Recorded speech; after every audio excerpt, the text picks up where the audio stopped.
ہوں امام ابو حنیفہ رحمۃ اللہ علیہ کی۔ آپ نے اپنی فقاہت کے حوالے سے ایک مسئلہ جس وقت ارشاد فرمایا تو اس وقت کی دنیا علم میں بھونچال آ گیا،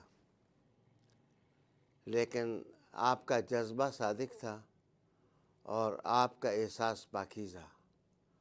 آپ نے اپنی مراد لوگوں کو سمجھا لی۔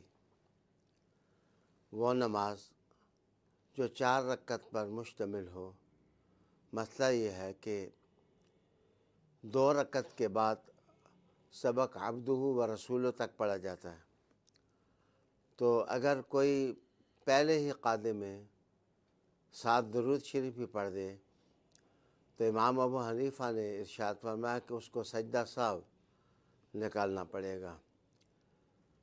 اب علماء آپ کے دامن گرفتہ ہوئے اور کہا کہ یہ کیا مسئلہ ہے، کیا درود شریف پڑھنے پر سجدہ سہو لازم آتا ہے؟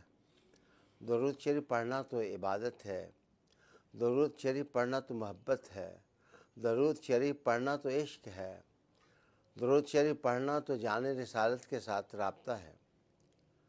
امام ابو حنیفہ رحمۃ اللہ علیہ نے پاکیزہ نفسی اور زندہ جذبات کے ساتھ جواب دیا کہ میری بات پر غور و فکر کیا جائے کہ جو آدمی عبدہ و رسولہ کے بعد بھول کر درود پڑھتا ہے، میں نے کہا کہ بھول کر پڑھنے پر سجدہ سہو لازم آتا ہے، حضور کی ذات کو بھول کر یاد کرنا یہ کیا ہوا؟